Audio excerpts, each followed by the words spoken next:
Good morning. Welcome to Good the morning, CADclass everyone. Podcast. I am Josh.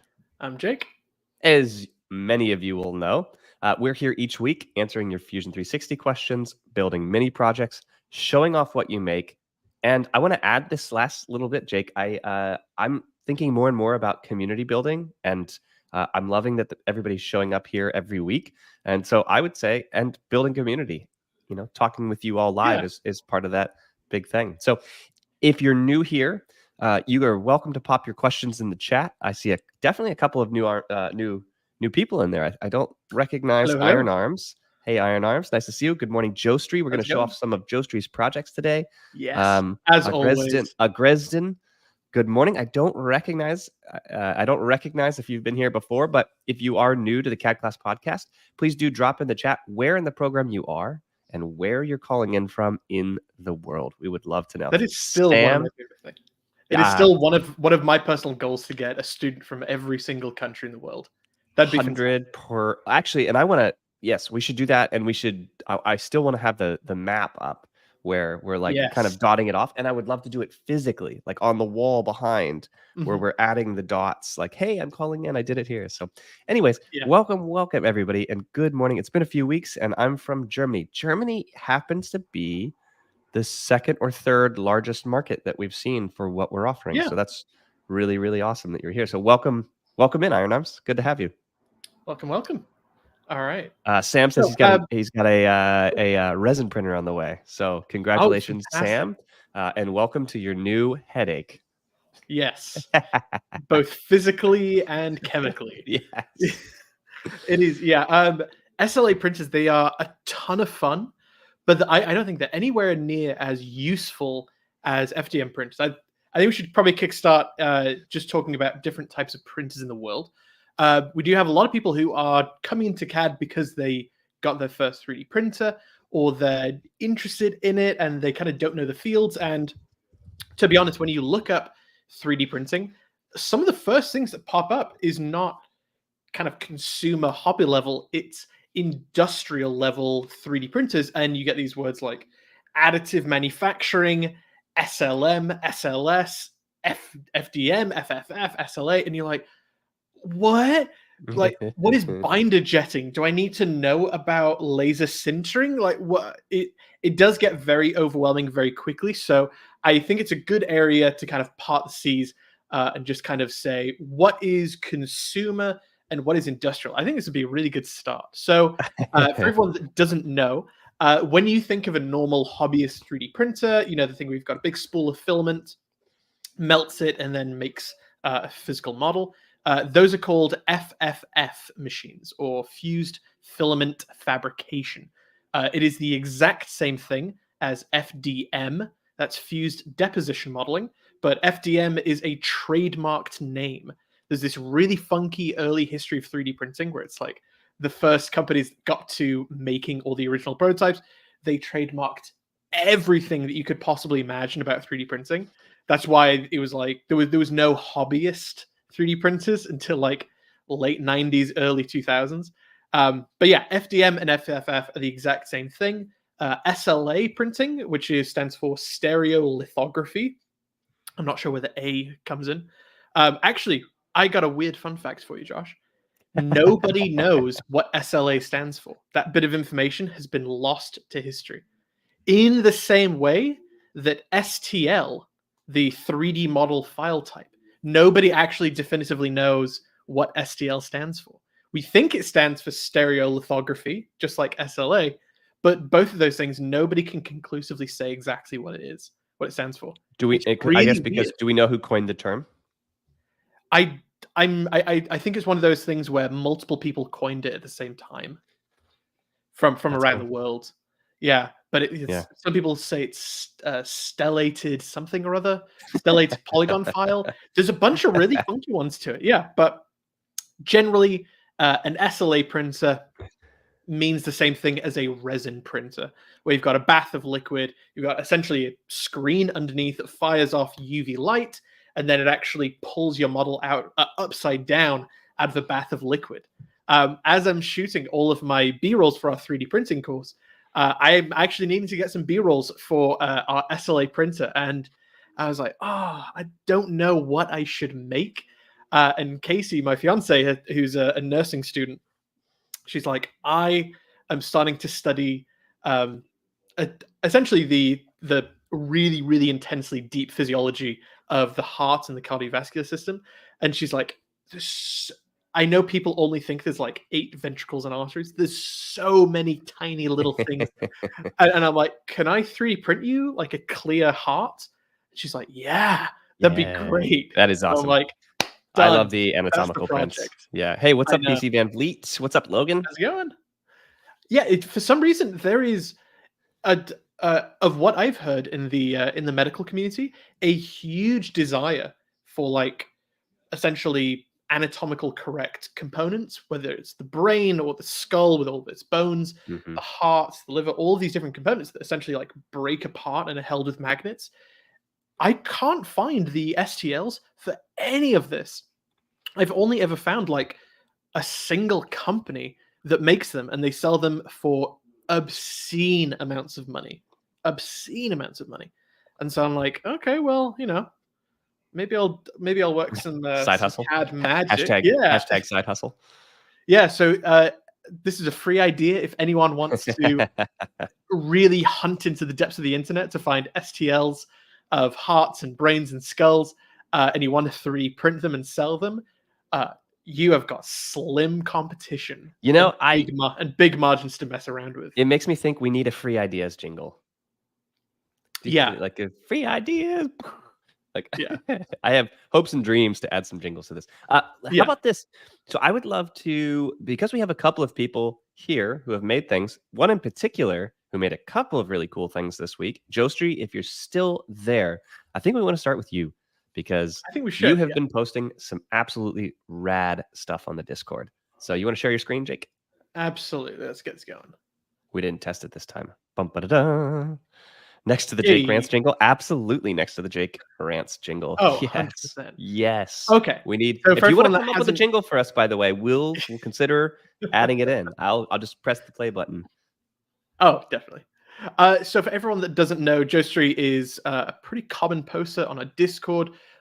We love everything that they're making. They're currently working on a battle bot or a combat robot, which I'm currently very obsessed with. And they've been essentially making this almost like piston cam running mechanism, which I've never even contemplated. I'm so excited to see where this goes. And they've shown us essentially a preview of what this can do. In my mind, I was thinking it's just this kind of slow crawling, snail insect kind of mechanism. Good Lord, this thing rips. This thing runs so much faster than I thought it could. And so they're currently working on all of the mechanisms for this, just showing off. Look at that. Absolutely awesome. Look at that. Herringbone gears over there, going into this truly complicated model. This is not a simple mechanism. For you guys that don't know, one of our challenge when we make the involute gear project is to essentially make the helical gear, and if you put 2 mirrored helical gears next to each other, you get this herringbone pattern, which is how you get a super smooth gear turning, but without a lot of friction. But it incredibly difficult to manufacture. But if you've got a 3D printer, super duper easy. For all of you that are new here and watching, when you post things to I Made a Thing, when you post some of the projects that you completed in our course, we are going to be including some of those along with some of the comments that you make in the next edition of our book. So do share what you make on the Discord. One of the things I think we really missed out on this time was showcasing what the products look like in people's hands in the real world, right? And really bringing it to life. So we're super excited to show off what you guys make. So if you do make things, whether they're for the projects in the book or on the course or both, or they're for your own joy, pleasure, they solve a problem of yours, post it in the Discord. We want to see it. Yeah, we absolutely love to see it.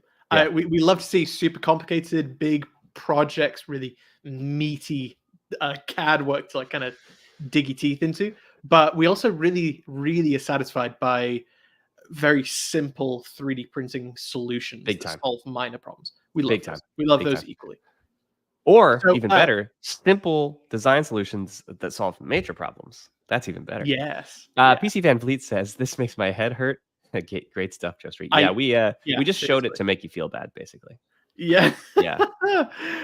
And so, but all of this mechanism, so I'll pause it very, very quick. Oh, can I not show the screen? Anyway, for everyone who is a little bit curious about all of this, this is using some of the motion studies or some of the motion animation that we have in chapter 10 of our book, week 10 of our course. It is essentially being driven by what I imagine is an imported model.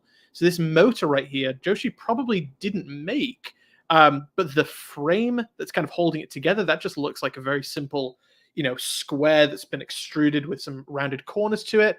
A couple herringbone gears, which, if you know how to make the involute gear in chapter 2 of our book, it's fairly simple to make the next one.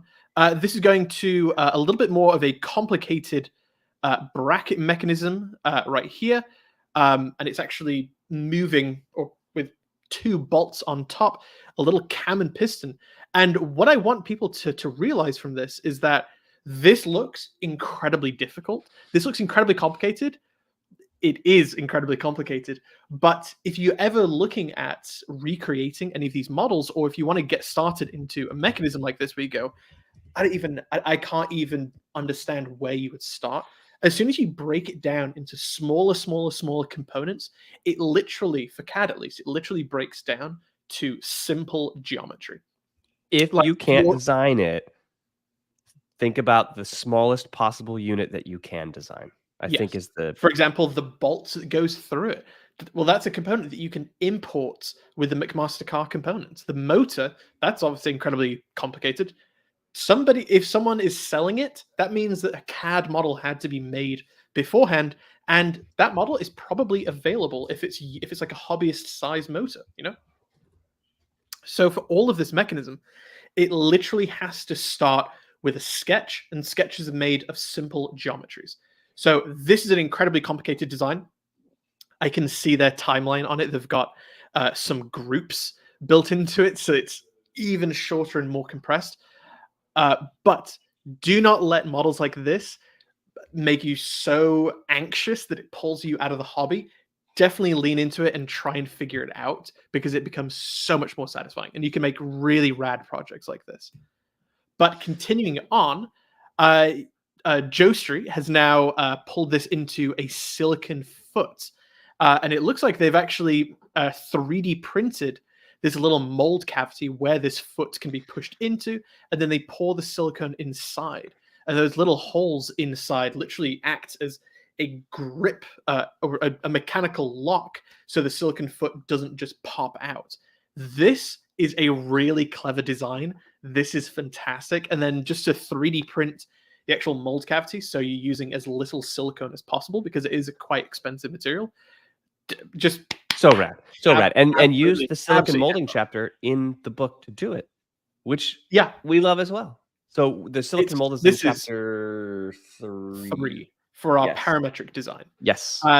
We for you guys that don't know, for our second edition, we're going to be, or for all of our books in the future, we're always going to be updating and adding new projects, swapping some of the more boring ones out. We'll say 2 to 4. We originally said 2, but we may spice it up a little bit, depending. Who knows? Yeah. And for the edition 2 of this book, we're going to be swapping out the silicon mold for a drone project, which we're really, really excited about. I cannot wait for the drone. Yeah. Honestly, it's going to do something that we just talked about here a second ago, like what Joe Street did, which is it's going to incorporate pulling outside models into your design, so that you don't have to build everything from scratch. I think that's one of the areas that we could have been a little bit stronger showing you what to do.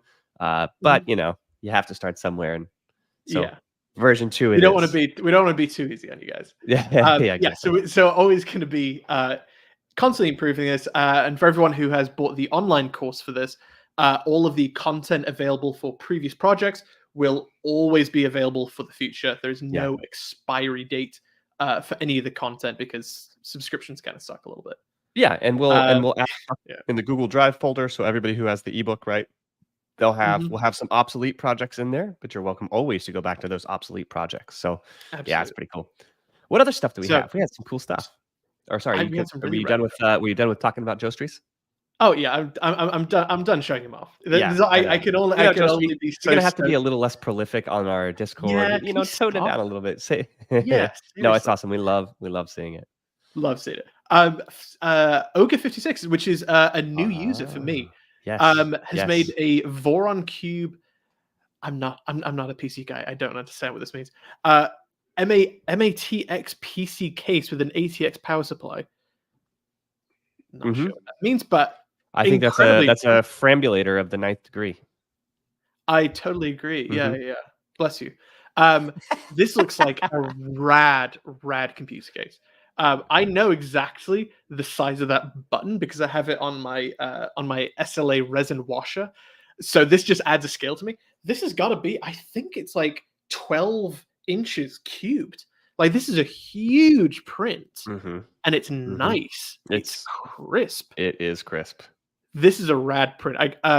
Lots of vents on it, totally customized. Love the colors, love the design. This is just great. This is just super rad. And the cool thing about, CAD modeling and 3D printing, your own computer case, is you can find CAD models of every single component you can possibly imagine, and you can find the most compact, organized way of storing things as possible, and then make custom mounting brackets. Hey, look at this! Everything. So that is the same person on. There we go. They're here. So showing off I love showing off people's projects who are here. So awesome. Yeah. So absolutely awesome. Love to see it. Super rad. So much creativity.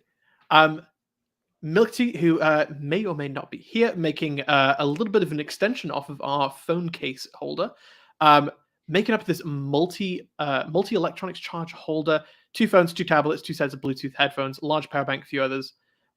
This is just rad. This is totally something that I can see. Yeah, I also just like the render. Yeah, the render looks really slick. What I will say is they obviously have a very wide computer monitor. For everyone who doesn't know, all of this area, all this blank space over there and over there that your product isn't in, that is also being rendered. So if you want, you can crop in what actually gets rendered, and instead of taking 20 minutes to render, it may only take 10 minutes to render. So a little bit of a trick there. But yeah, this is rad. I can so totally see this being a product. Absolutely fantastic. And then who's this? Bataki Ataman, essentially making. What was that, Jake? Bataki Atama, excuse me. I don't even know. I don't know how to say it either. I just was like, essentially making a keyboard foot replacement. I love this kind of stuff. I love this something stuff. breaks and then they just remodel something with a pair of calipers, 3D print it, and it just works like that. Yes, dude, love to see it. Love it. Love it. I have used so many keyboards where somebody has ripped off one of the feet and thrown it away, and then your keyboard's constantly tipping over. And it comes to the point where it's like, I'm just going to throw this keyboard away. It sucks. And 3D printing a little bit of plastic, it's probably took 10 minutes to print, probably 20 minutes to model. It saves something from landfill. Like there's absolutely a larger discussion, which I think we should go into. I think I know where you're headed with this, and I want to have it. Yeah, where a lot of people come who are outside of the hobby, they look at 3D printing, they go, people are just making, plastic figurines and models and toys and this and that, and it's just making a lot of plastic pollution. And there absolutely is some truth to that. But what I don't think people recognize is there is an even larger community than what the people who just make figurines, who are literally looking at their 3D printer as a tool to basically customize things, to fix items or make something that they would have normally bought and had to be manufactured and shipped across the planet. And I think I would argue that 3D printers are absolutely saving more plastic from being created than actually producing. I think we're going to be writing a book about some of the 3D printing stuff that we're doing right now. I honestly think this deserves a chapter because I do really want to dig a little bit deeper. And I'm curious in the chat, what do you guys think? Does 3D printing, does it increase the amount of plastic? in general in the world and increase the amount of, let's say, does it increase the carbon footprint, not just plastic? Or does it decrease it because you're able to solve problems and fix things and reduce the amount of shipping? Like, I don't know. I honestly think too that this is one of those big questions when it comes to recycling and saving the planet, which I think we're all in favor of. I don't know how you could not be in favor of that. The question is always, what actually do you do that has an impact on it? And I think bringing manufacturing home, bringing it into the space, and then giving people the ability to make their own stuff, reduce, like you were saying, reduce the amount of shipping, reduce this transatlantic travel. Yeah. My guess is that it's at least somewhere in the neutral range. It's not really adding or subtracting, but maybe it's I've got a couple points for you. So yeah. So the phrase in the lowering consumption community is always saying that you can't buy a product that will be an anti-consumption. You should always reduce or reuse or fix over recycling. The recycling is like the last on the tier. You can probably fix something. If you fix something, it's going to be better and better and better. And what it comes to is if you can fix something instead of buying a new keyboard that's made from recycled plastic, fixing the one you already have is going to be vastly more environmentally friendly than the alternative. I think a more interesting engineering-y material science avenue that I don't see a lot of people talk about is the fact that PLA, polylactic acid, is the most common, or the most, what's the word? Yeah, I think most the most widely used, the most common. Yeah. The most widely used biodegradable and compostable plastic. And we should put biodegradable a little bit in quotes. Yeah. It's like it is biodegradable, but even the word biodegrade is a funny one. Industrial it takes level. quite a long time. It doesn't just sit in a garden and disappear. It is a plastic. And Maple Leaf Maker says that are consumed. Oh, sorry, go on. Maple Leaf Maker says here, I think most people just put trinkets at decorative models and they cancel everybody else out. Yeah, you might be right. I guess cancel out roughly even. I guess the question is, if we're training people, and hopefully that's not true of CADclass, by the way. Y'all are here for, hopefully we're doing our part. But I think that you're probably right. It probably does roughly cancel out. But even if it ends on a net neutral, I think it still might be positive because some people are going to get into design. Some people are going to, get curious about wanting to fix things around them, repair the door handles potentially. So yeah, a really hard question, really interesting. And we have another one right below here. I feel like it's neutral. The amount of practical design and toys clutter is fairly balanced. You're probably right. We should probably put some numbers to this, but being able to make your own parts is definitely more cost effective for sure, especially little stuff. Like I had a little peg in my IKEA desk that went missing, as those little things do, that all the shelves sit on. And I just 3D printed one, and it was literally 10 seconds of design and a 1-minute print. And I stuck it in there, and I could salvage something that I probably would have had to spend time finding, sourcing, shipping, putting it on a truck, all that. So yeah, it's hard to say. As Joshi says, but printing something to help prevent something from going to waste also helps a lot in balancing things out. So yeah, and then PCVM says impossibly complicated topic to actually definitively nail down, I think. Well, and I think it applies to like most things when we talk about the environment. You can get into electric vehicles and you could say, hey, are these actually contributing to the saving of the planet? Or are we just producing more vehicles, more battery waste? We're digging up new minerals. Like, what is the net impact of this stuff? I think it's so incredibly complex. We tried to distill it to carbon, and I think carbon just misses most of the point. So carbon definitely is an issue, and definitely you have the warming of the planet, the oceans, and all these kinds of things. But it's in the scope of what is nasty for the planet. It's not the worst. It's not defensive. We have brutal chemicals. If you've seen any of those videos of those mines where they're digging up some of the minerals necessary, specifically cobalt for the batteries, so, but yeah, impossibly complex. We're just waxing poetic up here. Who knows? I don't know. What do I know? PC Van Vliet, a big thing is still the material science. It'd be awesome to recycle my own plastics into film. I usually print stuff that I plan on keeping around for a long time. That's great. There are machines that you can essentially buy where they grind up all of your used prints into smaller pellets, and then you can put them into a hopper where they get melted and extruded into your own filament. That still requires what's called a virgin plastic, where it's still the pellets of unused material. So even if you recycle or if you save all of your plastic, you still have to basically use some raw plastic. There is never 100% renewable plastic within 3D printing, And unfortunately. it degrades over time. On top of that, these machines, for some reason, they have stayed the exact same price for like a decade. Like they're still $5,000. Unless you want to build your own. Unless you want to build your own. Precious Plastics on YouTube. Check them out. They're amazing. Yeah. I definitely think the more interesting avenue is to convert to or either compostable plastics becoming more viable in the 3D printing world that can still hold same strength and material properties. But what I've seen more people doing, which actually gets me more excited, is changing materials to PETG that's essentially being produced out of waste one-use plastic, like plastic bottles. Like I think we've all seen that guy on Instagram that I've completely forgot his name, where he's essentially heating up a plastic bottle and then pulling and making yarn out of it, feeding it into what is essentially a deconstructed hot end that he's drilled out the nozzle to be 1.75 mil, and then pulling it onto spools, joining them together, and then 3D printing them. And it is PETG. It is PETG. It is the exact same material. There is no difference.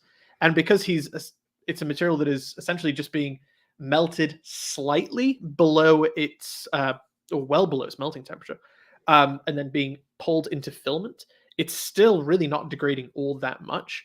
I think that's probably going to be where we go for a greener 3D printing world, is to gather ocean plastic or one-use plastic that is meltable and then use it. PLA is the most common biodegradable plastic because of 3D printing, and there are a few non-3D printing plastic products out there that are made of PLA, but there's very few, very, very, very few.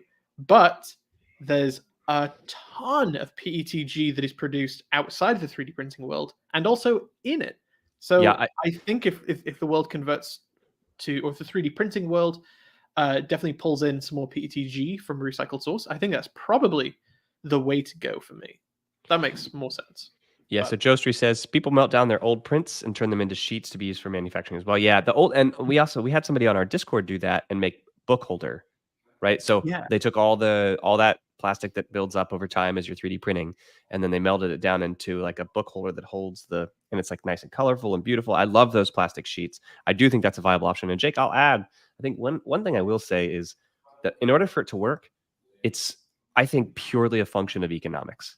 If you can get the price down to around something similar to what it costs to buy it new, then it will probably work. People in general will make a better selection. I think people will even pay 5 to 10% more.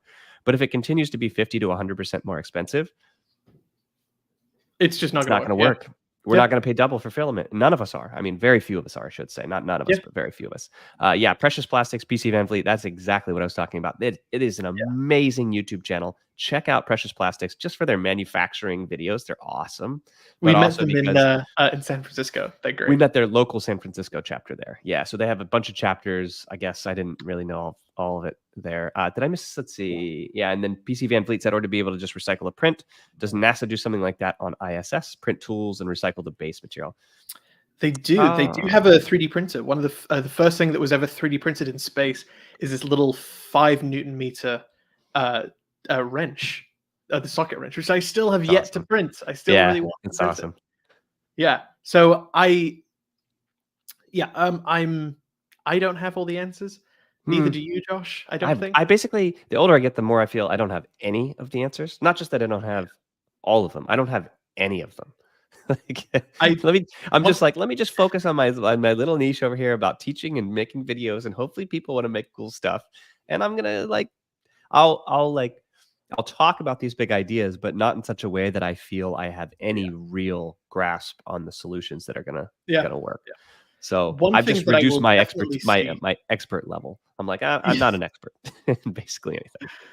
One thing that I definitely want to see more often is if there is more smaller companies that will collect 3D print material who will then melt it down into filament. Because right now, I mean, I live in Southern California. I live in an incredibly densely populated place on the planet with lots of businesses, huge businesses. And I have not found a single company in Southern California within 100 miles of me, I think, who essentially are bringing your plastic to recycle and will turn it into filament. I don't eat, and then they sell them. These companies do exist, but you have to pay them to ship material to them. It's not economically viable. We produce kilograms of material, unfortunately. It's not economically and the viable. shipping becomes unreal. It's like, expensive to this ship is it. getting on a plane and then jet fuel to get there. It's like, damn, dude. Yeah.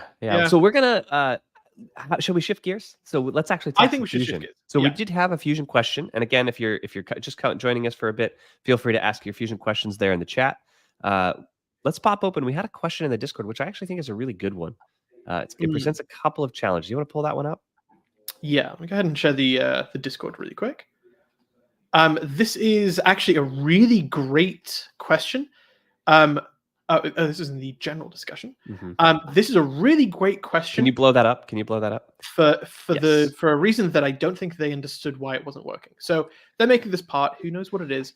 And essentially, they want to make a fillet from where the blue surface meets this wall. So all along there, and then around. What I think was happening is that when you say blue surface means wall, I think what they want is the blue surface transitions from the blue surface to that top white surface. To a nice little fillet. Yep. So this is a very interesting problem, because what I think a lot of people just go, well, I'm just going to click on this edge and say 4 millimeter fillet. What will happen is very likely, what I'm assuming, is that it's going to throw up an error because we have a tangency point right there. And it's essentially going to say, all right, there's a fillet. Yep, that's fine. And then probably about here, it's going to say, well, the distance from that point to there is less than 4 millimeters. So it's just going to be a ramp that gets kind of cut off. And then it'll reach this point where there is now no longer any edge, technically, to apply this fillet, and it's going to throw up an error. And so I think this would be a great thing to kind of go into and see if we can solve. Let's do it. You gonna pull Fusion? Let's do it. All right. So I'm gonna make not exactly what they were making, but pretty. I'm gonna maximize the Fusion screen just so it's a little bigger for everybody. Oops, that's me. There we go. Oh, nobody wants to see that, dude. No, they don't. All right. So I am totally making this with like zero. How does this look like? This is just kind of a funky thing. I'm just going to be making like a box essentially. I'm going to be starting with that.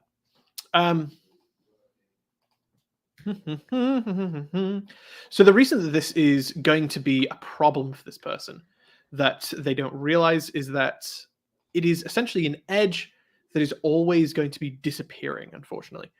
And from this, it always throws up an error that you don't really understand why it doesn't work.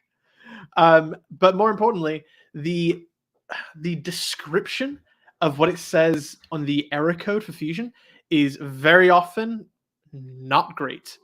If you know exactly what you're doing, terrible. if you know exactly what you're doing, it's like, okay, I can figure this out. But most of the time, incredibly difficult to actually figure out what the hell is going on. Okay. Do you think? Actually, that's close. I'm going to delete this tangent. See, want to focus the error in one location. Yes. All right. So, actually, let me pull down this top edge as well. I'm a perfectionist. All right. So, CAD podcast. All right. So, they were essentially saying this top surface, they actually want to have a smooth transition, i.e. an internal fillet on this edge. So I'm just going to be applying a single fillet in a place that I know will work.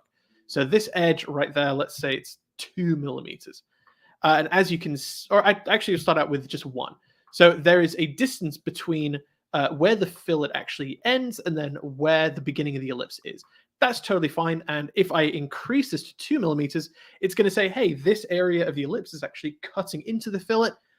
That's really not a problem whatsoever. So I can increase this as much as I want. I could go to 5 and everything is still totally fine. The fillet wraps around the cutout, no problem.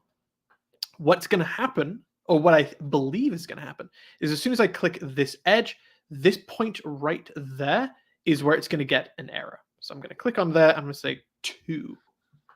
Ooh, this is working. Aha. So what happens if I hold down Control and click over there? Aha, it is working. Lovely. Okay. This is absolutely a thing that that used to always throw up errors in Fusion, and now it is fixed. Oh, so happy with it. There is absolutely areas in an open source program like Fusion where it's constantly being updated and worked on and evolved as a negative, but people forget just how many bugs there are in every single program on the planet, and how if it's constantly being updated, those bugs get fixed. And they don't often tell you these tiny little things that get broken that become fixed. And oh my God, life is so much better with it.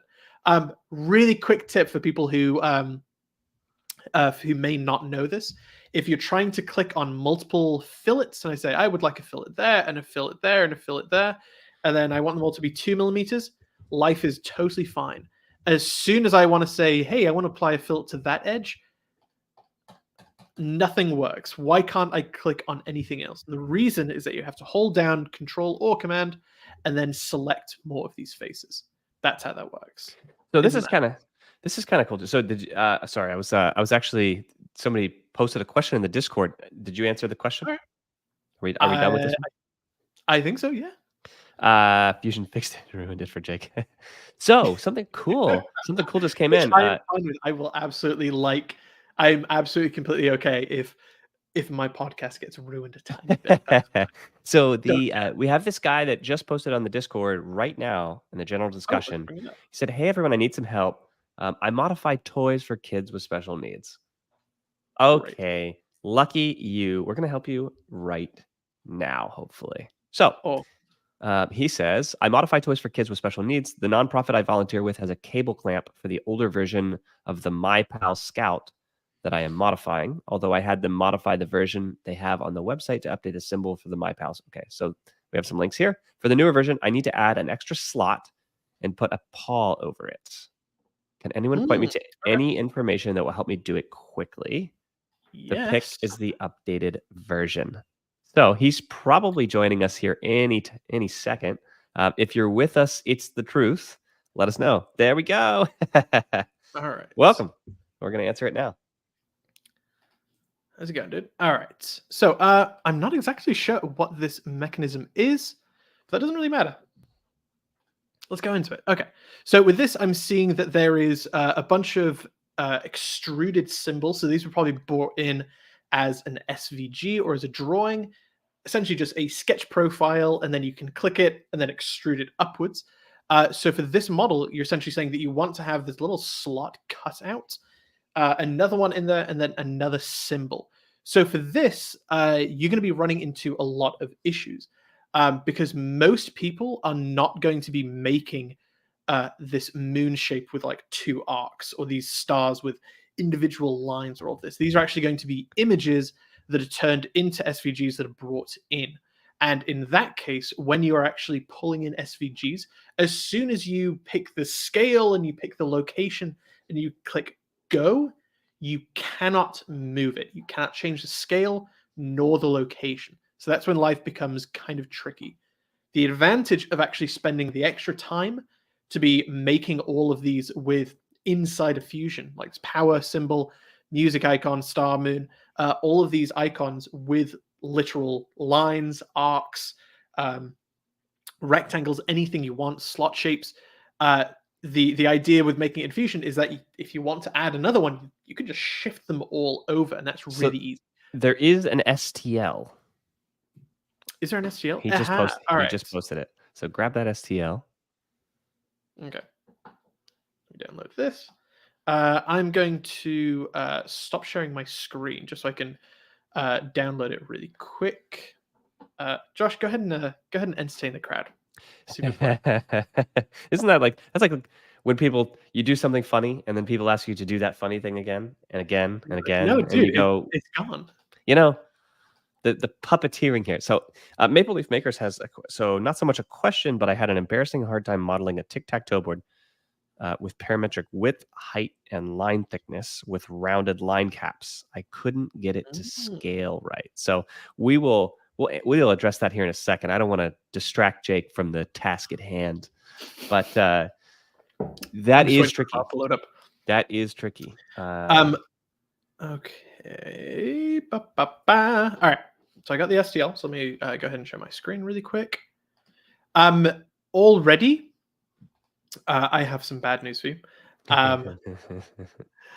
So can you guys see my screen? Yep. Awesome. All right. So this is the STL. It looks like it's two parts that get screwed together, and they're essentially potentially have a cable running through it. That's what I think is going on. And it's just the cables say, oh, this is the power, this is the music, star, moon. Not sure what those mean, but that's fine. So because this is an STL, this is an already finished product. When you pull this in, you can see when I move my cursor on it, it highlights the entire model, not all of the individual faces, all these individual polygons. This is still treated essentially like a material that's draped over an invisible object. That's what an STL is.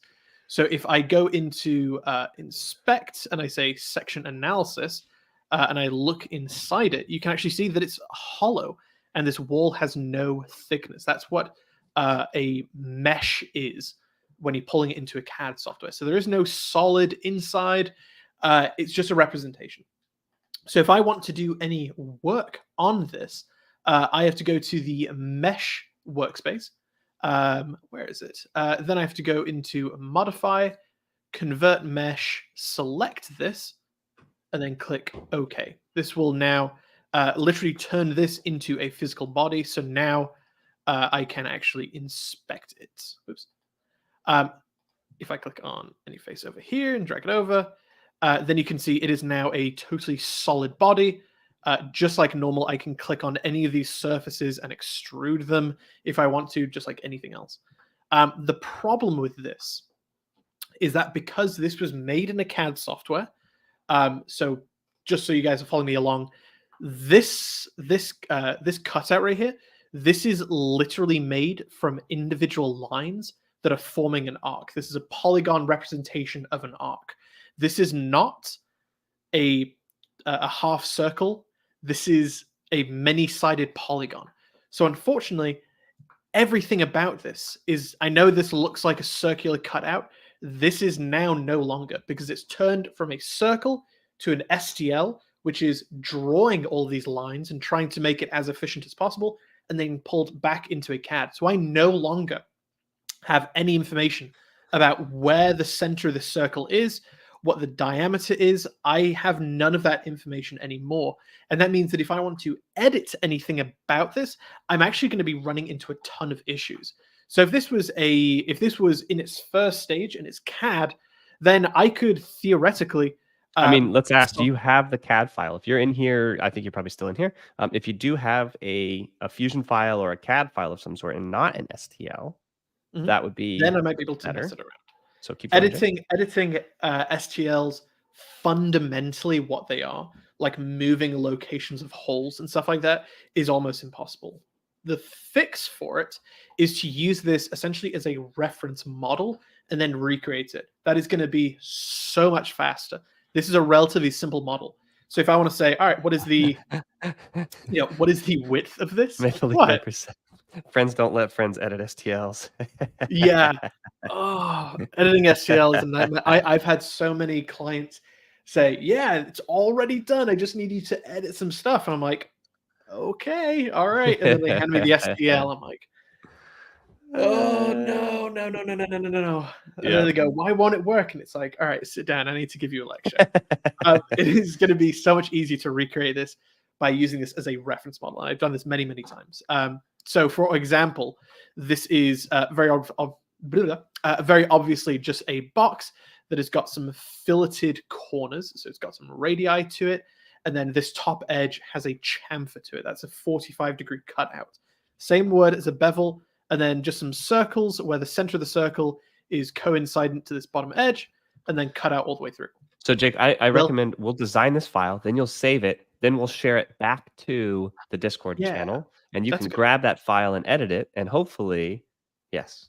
You don't have to I recreate think this on your own. Although if you'd like to, yeah, it will be good practice. it would be good practice. Okay, so I'm Joe gonna Street start says it out. looks like the bottom is slightly curved as well. So yeah, you might be right about that. Bottom is curved. I don't think so. I think this is a square cut off. But good example. I can measure this, so I can say the angle from that face to that face is exactly 90 degrees. So there is no curvature to that. That's fine. All of these polygons right here, it's essentially just drawing a bunch of triangles to join this arc to the next one. And the best thing it can do is literally drawing triangles from that point to that point to that point, back and forth, back and forth. Incredibly efficient, or incredibly efficient, but an incredible pain in the ass.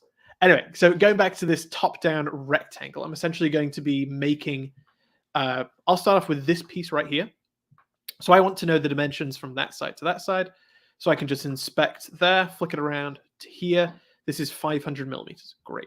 So I can now type this as. As all of you are probably anticipating, what a pain in the ass this is. Going from STL to CAD model to reverse engineer is literally a back and forth thing. 200. Yep. Great. It is it will take you 1,000 years to recreate this perfectly. What a nightmare this is.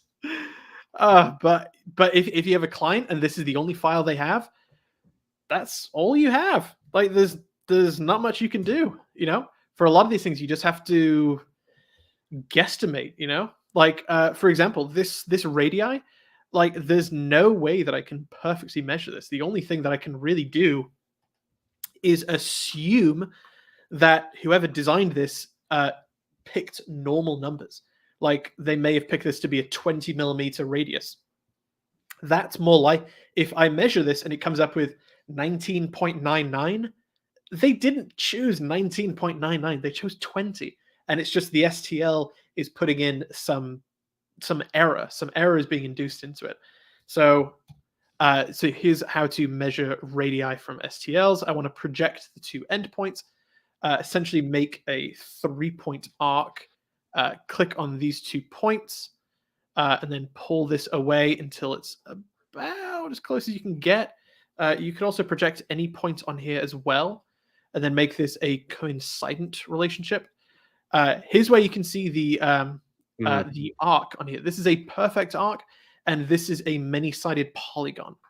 Other thing, if you little tip right here, you can click on any line, any curve, and if you look in the bottom right-hand corner, it will actually show you the dimension. You don't need to go in to the inspect or to the measure tool every single time. For just a single thing, this is going to say 30 millimeters. I'm going to go back in here. All right, let's add on some 30 mil walls. This is literally how you have to do it. Just such a massive pain. But going back to the original question, how would I add on all of these? To make an extra cutout for this, this is screaming the pattern tool, where you can essentially add on a series of circles that are connected to this. You'll say, all right, this is pulling this number 30. Yeah, sure, that's fine. Rectangular pattern. You can do a little bit of math to make sure they're all perfectly uniform. The idea, if you made this a parametrically driven design, that you could always make all these circles perfectly evenly spaced and perfectly centered from your entire project. And then any icons that you have in here, you could say that the center of this moon or star, anything like that, is always going to be the same distance between these circles. So you could run this parametrically if you wanted to. Again, we go for that in chapter 3 of our book.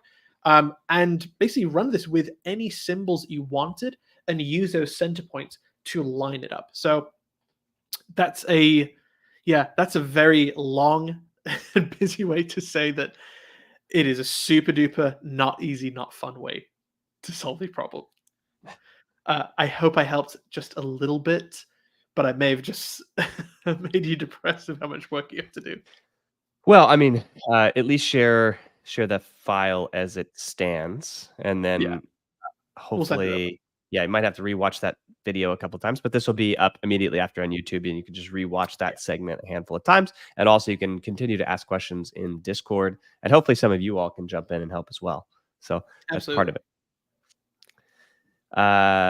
We had one other question a while ago now that I mentioned, the Maple Leaf Makers, but I had an embarrassing hard time modeling the tic-tac-toe board with parametric width, height, and line thickness with rounded line caps. I couldn't get it to scale right. Any tips for that? We don't have to do it. I don't fully with rounded line caps. Tic-tac-toe. Just for everyone who's new to the Discord, if you have a question about a project, it is so much easier to visualize your problem if you post a picture or a video or screen capture, anything. You can throw it on the Discord. We monitor the Discord as we watch this, so I'm watching it, kind of referring to it. STL. This is actually really great. It's like, how far back? Do you know what I really want to do? What would be a great challenge? You've seen those videos where it's like people standing in front of each other and they've got paper on their back. The person in the back is like drawing a face. The next person draws a distorted thing. I think we should. It's like playing telephone. I think we should play CAD telephone, where the first person models something relatively simple, like a mouse, and then describes it in as much detail as they can in a little paragraph, and then the next person has to model it and just see how distorted that gets after 10 people. Well, that's actually a really fun idea. Yeah, I like that quite a bit. And we should do it. Yes, I like it. God, that'd be a nightmare. The whole purpose of CAD is just communication. It's just communicating a 3D or a 3D model between two people.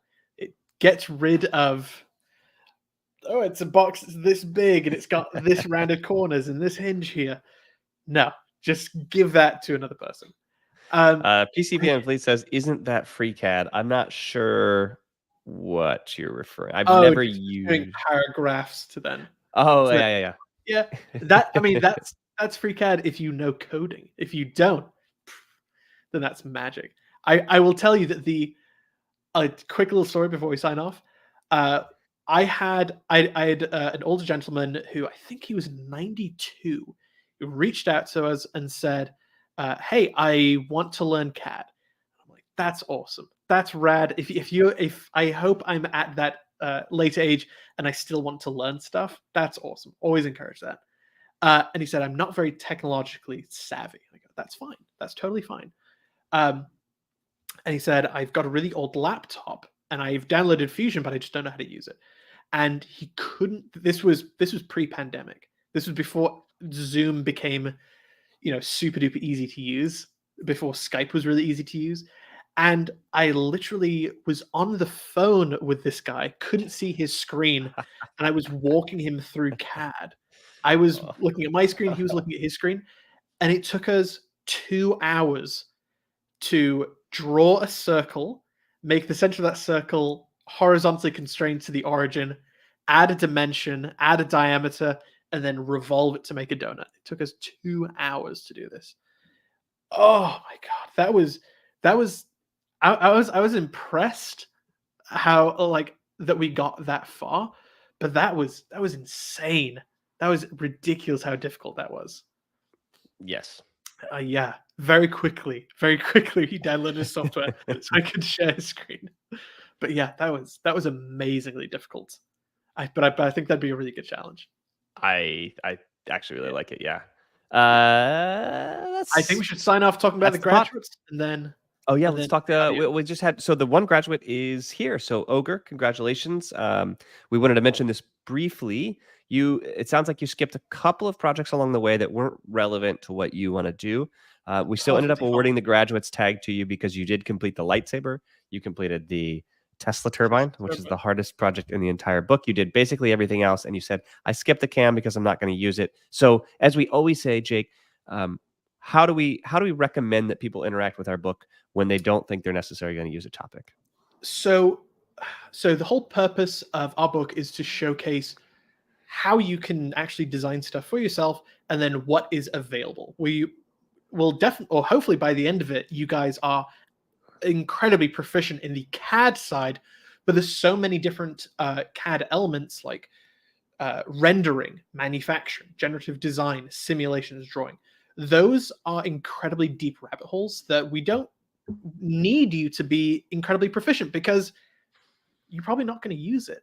What we do want you to do is to at least try out some of those chapters, because then you'll at least understand what it's capable, how easy or how difficult it is, and then if you need to use it in the future, you go, oh, I don't remember exactly how to do it, but I remember where to find that information. Classic example is we say, oh, you can do rendering, and people go, I don't need to do rendering. And Josh and I both know that's not true, because as soon as you try it just a little bit, as soon as you go into that workspace, you'll realize it's super easy, and it makes your models that you create look so rad and so amazing that you can then give it to a client and they go, oh, wow, so this is how it's going to look at the very end. And you're like, yeah. And they're like, how long did this take you? And you're like, 5 minutes. 5 years. This is very expensive work. It is, yeah. 5 minutes after the 10 years I've done of figuring out how to use this software, which is the classic, right? But essentially, what we want people to do is that for all of the later chapters in our book, where we go into different workspaces like the CNC. After week 7. So that starts with week 8, Cam. Yes. If you say, I really am not going to be using this whatsoever, the layout that we have for this class is that we usually have 2 projects for each of the area or each of the workspaces. And it's always the CAD to make the model and then the workspace.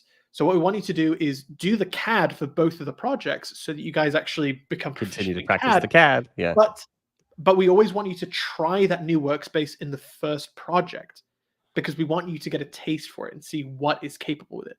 If at the end of that you still go, it's not for me, I don't need to use it, that's completely fine. Then just do the CAD on the second project. Great example is the CNC, the manufacturing workspace. We've had people that go, I'm never going to use a CNC. That's totally fine. Do the CAD for the longboard and the CAM, the computer-aided manufacturing, for the longboard, and then go to the second project and just do the CAD for the guitar, and then move on to the next one. You don't need to do the CNC for that. That's totally fine. Totally fine. Totally. Yeah. Yeah. And so on we that want to note, see more graduates. Yeah. Well, Right. Can't wait. So each week now we shouted out graduates like 2 or 3 Every weeks in single a week. row now. I know. So congrats to everyone. Somebody on here is next. Also, we have a bunch of graduates in here right now. So I now we know, have, I see at least Sam started with us. He's a graduate. And Ogre, now a graduate. Anybody else in here a graduate? Not Let's sure, but I'm see. excited to see everyone in the future. Yeah, and I mean, and a lot of people are jumping around too. And Joe Street, you feel like a graduate. I know we're watching your stuff, and it looks like you've graduated. But honestly, it's less important that you graduate to me, and much more important that you make things that you really want to make, and that you feel you've got the design skills to actually make that happen.